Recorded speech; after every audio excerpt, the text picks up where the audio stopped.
بەهێز و خۆشەویستی هاوڕێیان چۆنن؟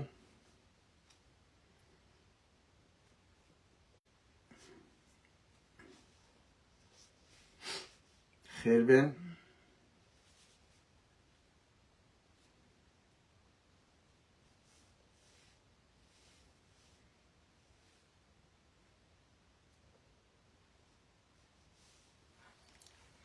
هاوڕێیان ببورن بۆ درەنجی شەوە بێز بڕوا کە دوو ڕۆژە دەمەوێت ڕێک ناکەوی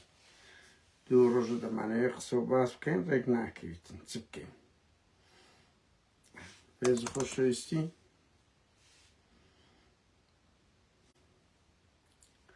سەرچاوی ئێمە هەندێک قسە و باس بکەین دوو ڕووداوی گەورە بە تایبەتی تیرۆی شەهید خوداناس ڕووداوێکی کەم نییە هاوڕێیان.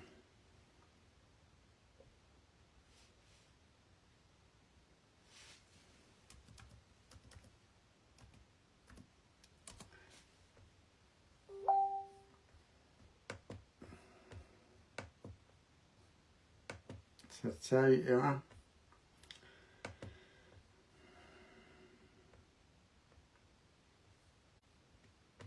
سەرچاو ئەوڕێیان ئێستا دەست پێ دەکەین.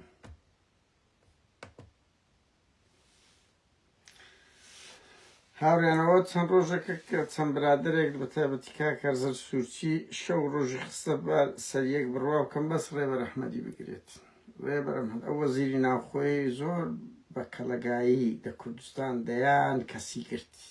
دەیان کەسیان ڕفان تیرۆر دەکەن لەو ئەوروپای دەیانەوێ بیگرن ناتوانن بیگرن لە ئەمریکایی ناتوانن بیگرن هاوڕێیان ئێچک ئەو بەرپرسانە دێن بڕوا بکە هەموو لوکەیشنەکانی خەپاتە هەموو لوکەیشنەکانی خەپاتە دەمانەوێت بیدۆزینەوە بۆ ئەوی بە مەدەنی بە شێوازەشی زۆر مەدەنی پرۆتستۆی بکەن ئێ نادۆزرێتەوە چی لێ بکەی هاوڕێیان. ئێستا تەلەفۆنم لە ئەوەی کرد پەیامنێرەکیان هەیە لە ئەمریکا ڕای سبەی بکەینە بابەتێک وەڵا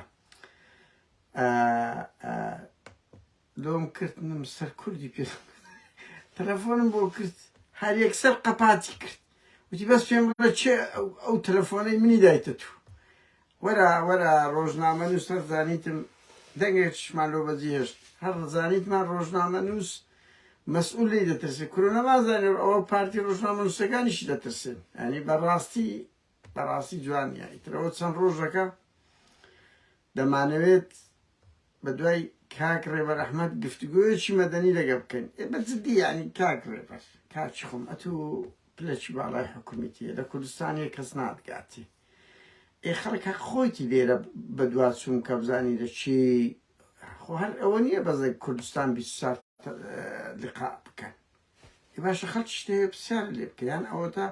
هەتاگە پرۆتستۆیەکی مەدەنیش بکە خۆ قابلە توردی سەدان سەرۆکرایە سەدان سەرۆکرایە هاوڕێیان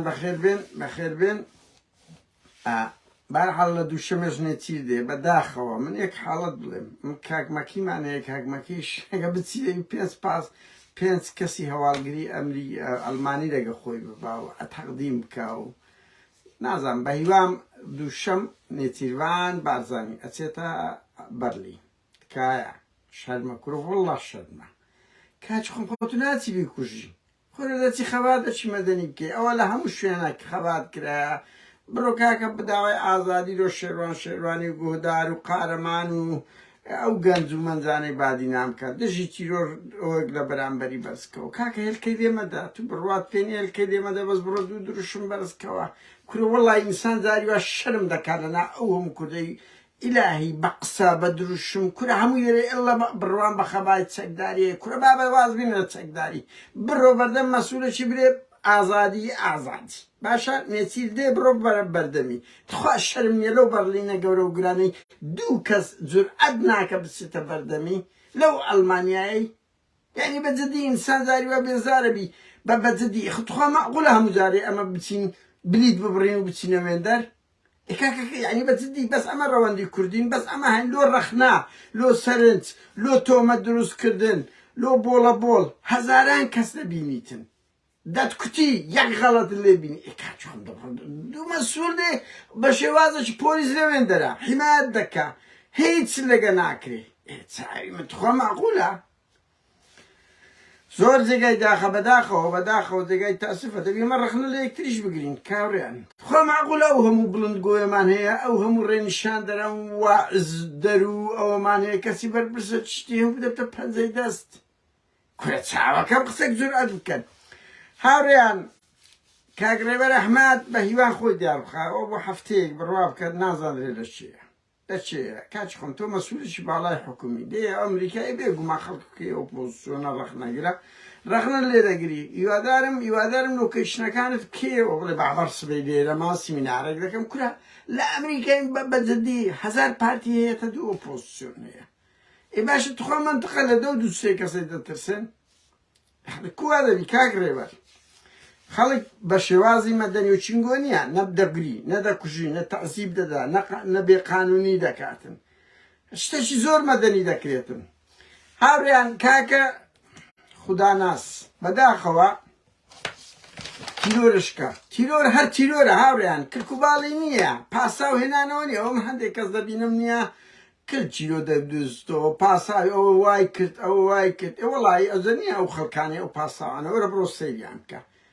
کۆمەڵێک گەنجن ئەو مەلایەنە پفیان دەدەن ئەوی دژی خودا قسە بکە دژی ئەوە خۆ کوڕەگە دێرە چێوی چەندێرە شیمەت قوستەنە برم بە شان و باڵی خودا و پێغەمبەری هەڵداوە خۆ لە فەیسبوک هەموو شتەکانی دیارە ئێتخوا منتقە لەسەر گوتەیەک یان لەسەر ئەوەیەک گەنج ئاوە پف دەدرێ خۆ تیرۆرەوە نییە مەلابەشیریش وەخت خۆ بەدەست خۆی شاپور و قابلی نەکوشت فتوای کرد جەوێکی دروست کرد لە هەولێرێ ئیتر دوو کەس چوون شاپور و قابلیان لە 98 لەناو شوقەکەی خۆی تیرۆر کرد هاوڕێ من دەمەوێت بڵێم مێژووی تیرۆر لە کوردستان و لە دنیا بەدەستی ئیسلامی توندرە و دیارە هەموو کات کور هاوڕێیان یانی بەرلەوەی بچینە سەر ئەوە کاچی خۆم کەی تیرۆر لە فکری ئیسلامدا هەبووە لە 40 ساڵی ڕابردوو ئەگەر حرەکاتی ئیسلامی نەبیتن باشە ئەو باوکو داکەی من بڕوا بگەنە سەریان دەچوو هەموو قەوا شتەکانی ئیسلامیان دەکرد متەدەین بە مانای کەلیمە لەگە خودای خۆیان لەگە پێغەمبەری خۆیان بەو پەڕی سدقەوە دینداری خۆیان دەکرد بەبێ ئەوەی هیچ ئەوەیە تیرۆر بکەن توندی تیژی بکرێتن ئەنی ئەو هەموو مەلایە هەبوو کە ڕێی جوانی بە خەڵک پیشان دەدا بەجددی مەمەلاگانی کوردستان یعنی کەی خەڵک لەگەر دوو بەرە بوو بەرەی بری ئەو ئازادی خوازەوە و ئیسلامیە توندرەوەکەن کەی ئەو شتان هەبوو هەموو خەڵک جومعان دەچۆن بۆ غودبەی جێ لە مەلا ڕاگەر کاچی خۆم هەمووتان خۆ لە مەلا عومەردی بەگەی و مەلا شەوکەتان بەبیردێ لە ئیزاعی عێراقی و کەرکوچی و خەتابیان دەدا خەتابەکی میان ڕەویان دەدا خۆستاش بەشێک لە مەلاکان هەمان دەور دەبینن بەڵام بەشە چیان کاکە بە ئاشکرا مەلایەکەیە نازەم لە شارە زورە ئەڵێ چاوەڕێ بن حیوان زۆر بۆ دەبی هەمومان ببینە قەساب باشە ئەوە تخوا ئەوە داواکاری گشتیرە چێوەی بباتە ژۆری لە پەستی ئەو خەتەرە لەسەر ئاسایشی نیشتیمانی لەسەر ئاشتایی کۆمەڵایەتی بە کەیف خۆی دەڵێ دەبی حیوان زۆر بۆ قەسابمان پێ دەبێتن فتوای کوشتن دەرەکە تو چی لە زیاتی خودا ئەوە دەکەی یعنی ئەو مەلایەنە بەشێک لە مەلایەکان دەوری خراپیان هەیە ئەو گەنجانە جوێن دەدەن هەرچی یەک قسە بکە ئەی تەکفیری دەکەن ئەوە کافرێ باش لۆ کافرە وەڵا براکەم لەو دایک و باوکە ئیسلامی هاتینە لەو ژینگە ئیسلامی هەدوات و چی تەکفیری خەڵک دەکەن بەجددیمە یعنی دوای ئەوە خەڵکێک ئەوە دامانە ئاتیستە بڕای بە دینێت تخوا لە دینی ئیسلامێک 1400 ساڵە 1.5 ملیار بە شەر هەیە ئەو هەموو قورئان هەیە ئەو هەموو ئەحادیثە هەیە لە گەنجێک دەترسێن کە دەرێن بڕوان بە نمونە بە خواردن نییە ئەو سەرنجەم لەسەر ئیسلام هەیە یعنی دینی ئیسلام ئەوەندە لاوازە بە گوتەی ئەوەیەک دەبی باشە خۆ هەزاران کاریکاتێر کرا هەزاران ڕەخنە دەژیرێ ئێبراکە وڵاوی ئیسلامی هەر ئیسلامە لۆ دەترسێن لە گفتوگۆیەک بوار بدەن کاکە با خەڵک بڕۆ لە ئاینەک دای هەزاران شتی ئیسلامی لە دەستە گفتوگۆ بکە پاشە بۆ بەزە بروزە ئێڵە دەبی سەری بپەڕێنی بیکوژی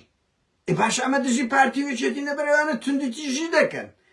وایانە دژی بە ئەزموو لەبەرەوەی توند تیژی دەکەن لەبەرەوەی مەجالیان نەدە دیموکراسیەت بێت تۆ توش بۆ چیوان بی فەرقت چییە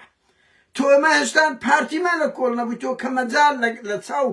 پارتی ئەو نەوع ئیسلامیانە کاچ خۆم ئەم هەزار ڕەخنە لە ماڵی بارزانی دەگیرێ خۆم کەس نەکوژرا لەو هەولێری خەڵکی ڕەخنە دەگری لەو دهۆکە لەو سلێمانی ڕەخنە لە ماڵی تاالبانی دەگیرێ یعنی ئەگە دوو ڕەخنە گیرە لە ئاینی ئیسلامە دەبی بە گولێ بچی گەنج خین سارکە و گەنجەکی وەکو خوداناس لەو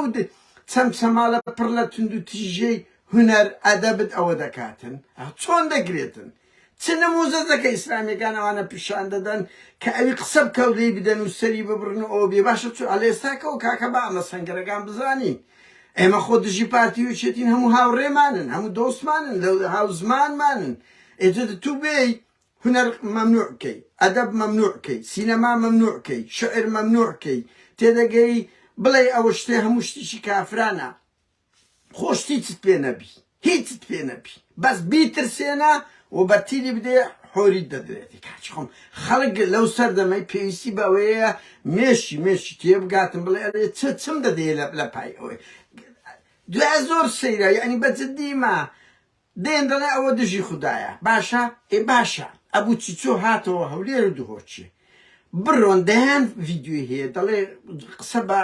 خوددا و بە پێغەمبەر دەڵێتن چی هاانتان جورئەتتان کرد بچنە بەرامبەری لەبەرەوەی پارتی لە پشتە هەر ئەو پارتیە لە هەولێرێ تو ویژدانتان چەند جار ڕیشی مەلای سوستان بارەگای یەکگرتوویستان ئەوە ئاەتی قورئان دەسوتێ ئیدهۆچێ باشە ئەو هەموو مەلایەی گرت چی هاانتان جورئەتتان کرد ناڕزایەتێکی ئەوە دەرببڕن ئەو دەمیش دەبێ ئەمە شەڕی ئەو مەلا ئیسماعیل سووسێ بکەین مەلە نادر کاریتانی بکەین مەلە نازانم ئەو هەموو مەلایانەی کە جیران کە دەردەکرێن کاچ خۆم بەڵام گەنجێکی خودداناس کوڕە هەژارێک دەچی گرم لی دەدەی مشکلە لەوە نییە بێعەقلێک ئەو هێرشکەریمە چێ ئەو ئێرهابیە کردیتی مشکلە لەوەیە هەزاران کۆمنت دەبینی پشتگیری دەکا دەعمی ئەو شتە دەکەن چۆن دەگری یعنی معقولە لە ئاینی ئیسلام دیگە لە ئێرهاب شتەشکە نەبی گفتوگۆ نەبی ئەدی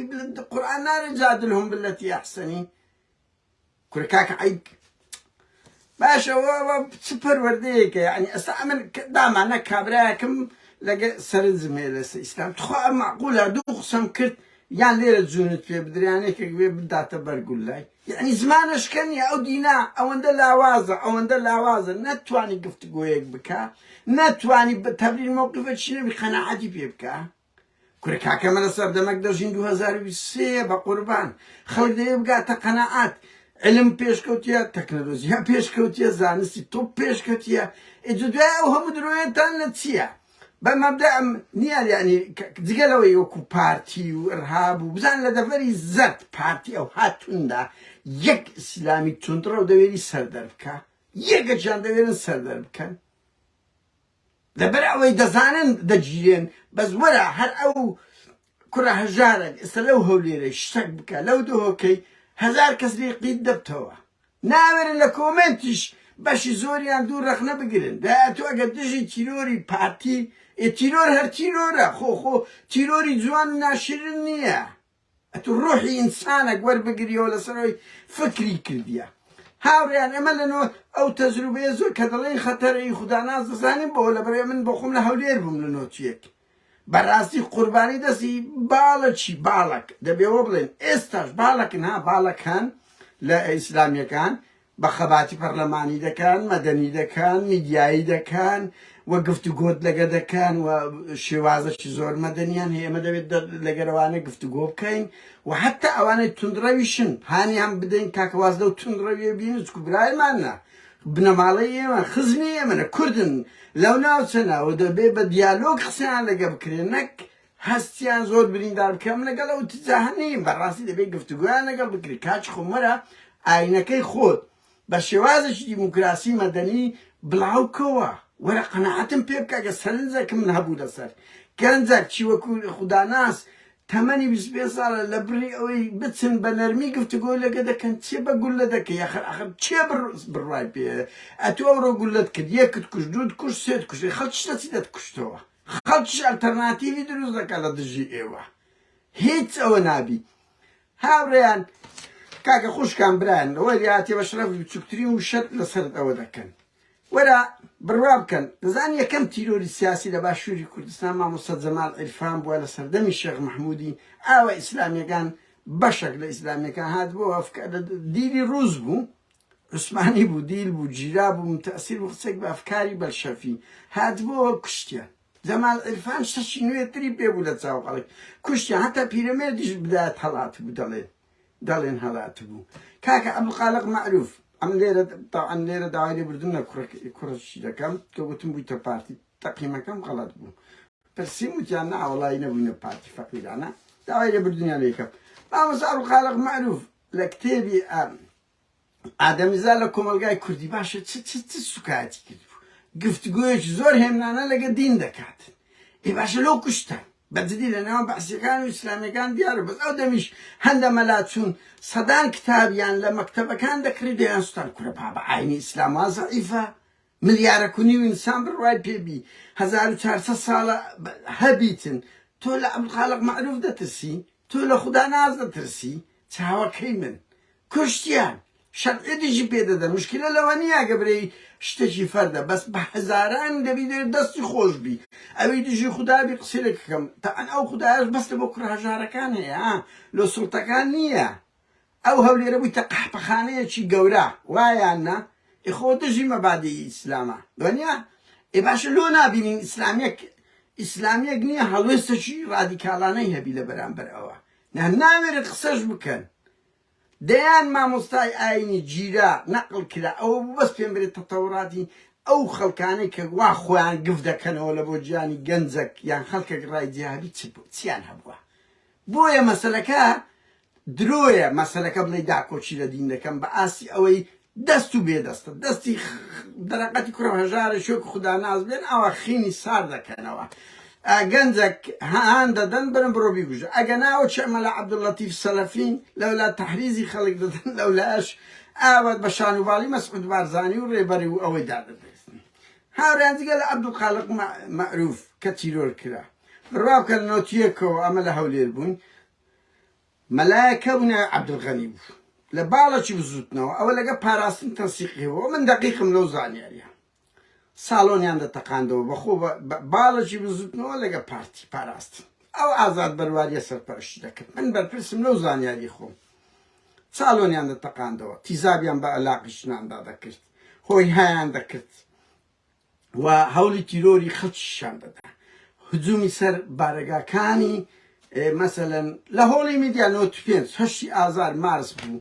دەیان گەنجیان ڕەوان کردە ژۆرە بە ئەڵڵاهو ئەکبەر ئەڵڵا لیان نەگەڕا ئەو باڵێکی کۆمونیستی کارگەری هەبوون یادیان کردەوە کۆڕە کاچی خۆم تا گەیشتا ئەوەی یەکێتی لێدان ینی ڕاستە ڕەنگی هۆکاری تر هەبی بەڵام یەکێک لە هۆکارەکان کاکە ئیسلامیەکان بە کەیف خۆیان خەڵکیان دەگرت و دەکوشت خۆ دەبینی مەلاکرێ کارکە ختابەدا ئەڵێ بڕۆ بیگرە بووی کوژ عەقد لە شورتە و پۆلیس نەبیتن ئێگەنج کە جێ لەو ختابە بیبێ گومان ویان دەکرد من ناڵێم کۆمونیستەکان بێ کەم و کورتی بوون ئەرێ وڵات ئەوانیش ینی هەستی مسلمانەکانیان زۆر بریندار دەکرد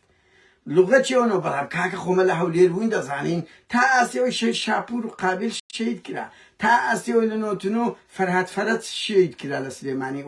و هاوژین مەلا ئەمین بە سوتفە قوتار بوو بە قوربان خۆ مێژوەکی ناشیرنی باڵێک لە باڵەکانی ئیسلامی هەیە دوو وەکو گوتم کاچی خۆم ئەمە لە کوردستان بووین کەس چێشێ لەگە ئاین نەبووە هی مارکسیستەکانیش وەرە بڕۆ 40 و 50 و 60 و 70 80کان کەی مشکلە لەگە ئاین هەبووە فکری چەپ لەو پەڕی بەقبەت بوو لەگە ئاینەکان پێکەوە هاوبەش بوو دەیانی وەکو مامۆستا عەبدولکەریم مدەڕس و مامۆستا عەلادین سزادی و ببورن دەیان کەسایەتی وا دیار هەبوو زۆربەی شۆڕشەکانی کورد بە فکری ئیسلامی دەکرا کەس لە دووشیان دەڕۆی خەڵک کەی مشکلەی لەگە دین هەبووە کەی مشکلەی لەگە دەو داک و باوکانەمان هەبووە کە بە سدقەوە ئەوە بوونە بەڵام ئێستا کە کاچی خۆم خەڵک دێ دەبینی گەنجان دەدەن گەنج بەرەو خورافات دەڕۆن کورە هەموو نوشتە و دوعاە و ئەوەیە لە کاتێکدا هەموو ئەو مەلا عومەردارە توی پێم گوت مامۆستا تو نوشتە و دوعا دەکەی لەو خەڵک بە خۆت نەخۆش بینات چێ خەستەخانەی گوتی بەرە بڵا بەردەوام لە خەستەخانەی قصدم بجدي يعني أو جنو لاقي سجين قبت دبرنا ولا أو تشي كره بابا أوش تخرافي أنا لصالي 2023 طبعا همو مالكان همو ملاكان أمو أنا أو خرافات أناش بلاو دكانو يعني استاكا علم ثقافتي أو كافراني كبيدرن كافر لدرك بقرآن بس أوا كره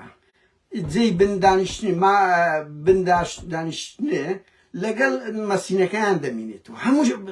بيشكوتني أولاتا بيشكوتوانية للدنيا بكاري دينن لا موبيليك ولا سيارة ولا مبردة ولا غسالة ولا لا هرتي بيشكوتني الدنيا هي أو كافرانية بكاري دينن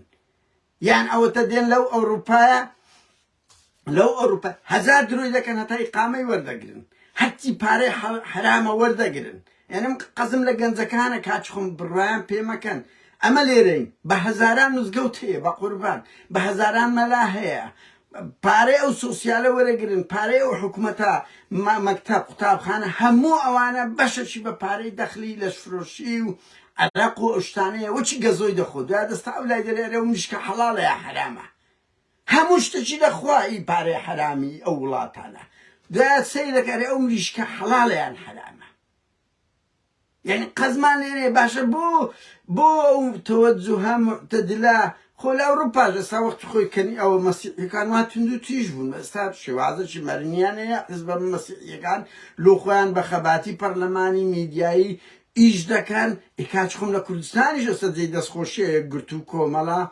تا حدك بزوت نوش قرايا مثلا بشوازي برلماني إيش دكان خبات دكان وديان ملاي جوان من هي ري نشان هي ري جوان بخلق بشان دائما دبي دس خوشان يبكن كاكا خلقك بالرواي بالإسلام هي تساكي بكا دبي السري خوماني دابنن خلقك بالرواي بالكومونستي هي بالليبرالي هي بالسوسيالي هر يك جرينجا بي إنسانيت بلاو كاتو جرينجا بي خلق لفعلي خراب دور بيختوش تي جوان بلاو كاتو كوملگا بوي جوانا همو رنگو دنگا چتي دابي نكاتو لگرم نبي سرد دا پرينا مكورا كي موديلي وما وبقربان او زبستش بكرة فقير وهاوريان بالراب كان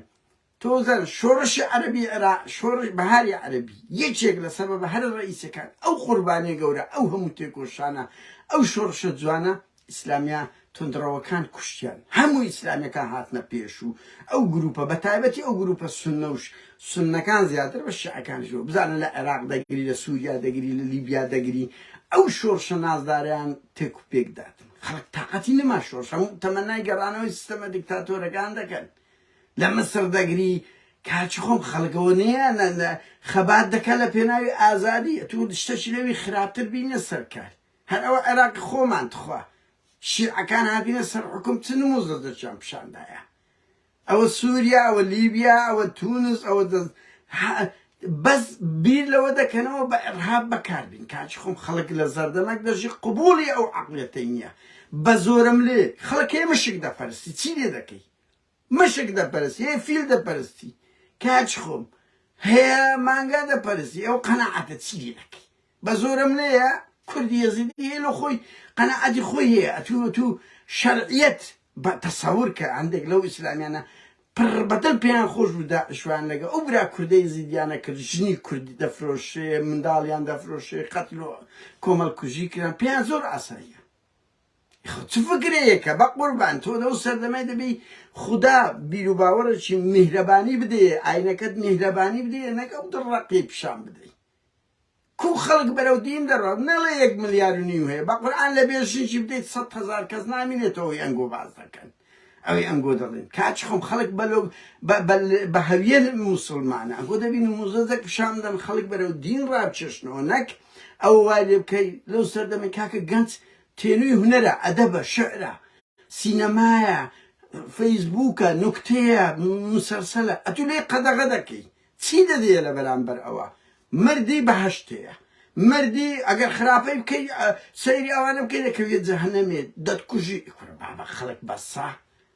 كاچخو موكو عين حزارتا چي بيرشاندا نموزازا چي جواني بيرشاندا بزدي ما خو كفرنية تساوي من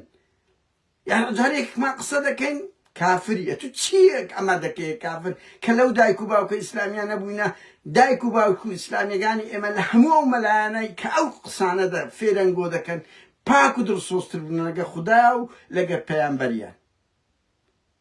یعنی ئینسان بە جددی وەرە تووسە ترست لەوە هەیە پارتیویچێتی بڕوخێ ئەو بەڵایانە بێنەوە حکمی ئەوە کورا هەڵەبجە و ئەوانەی ئیسلامیەکان بێتەوە هەمە خێڵی حەمە سەر هەڵبداتەوە. حتا ئەو لایەنانەی تریش دەبی زۆر بە ئەوە بی کاچ خۆ من بە جددی دوو کەسی ئیسلامیم نەدیتە گفتوگویەکی مەدەنیت لەگە بکاتن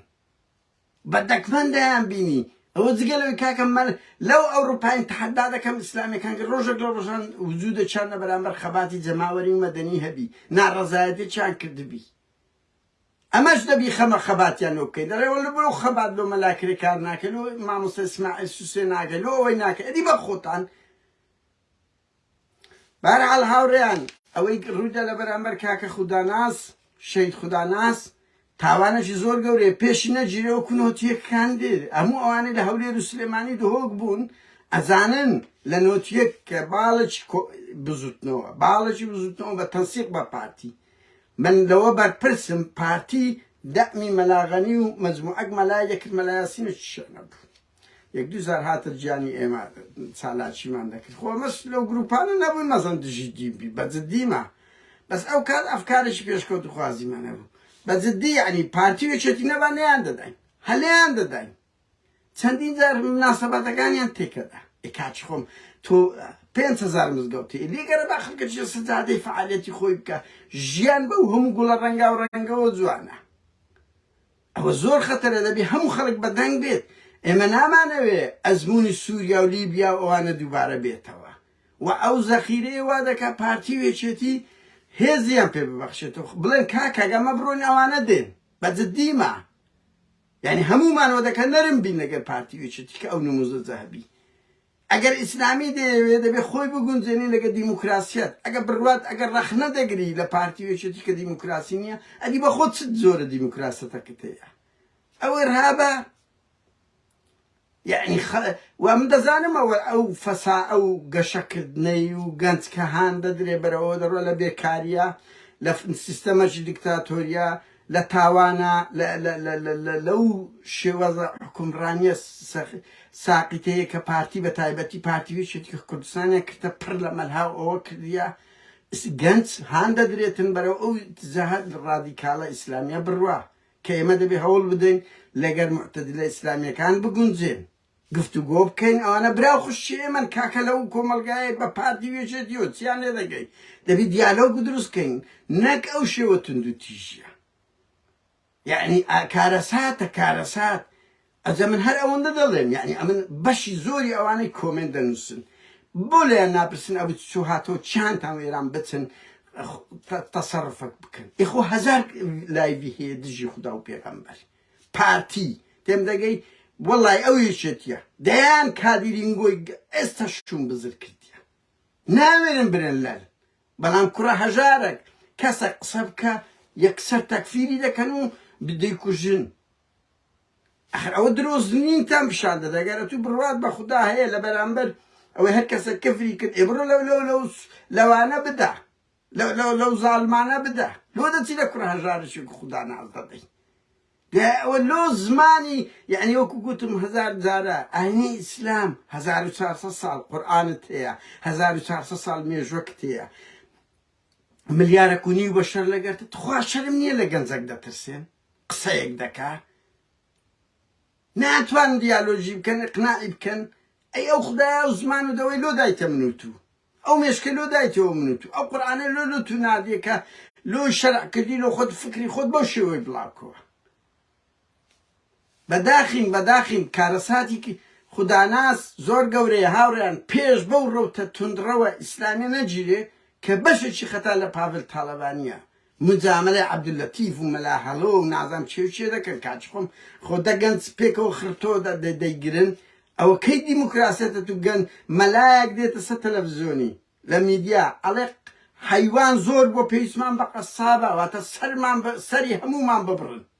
بە ئاشکرە لۆ نایگیری داواکاری گشتی یەکێتی لۆوانە ناگرەوانە خەتەرن کاچ خۆم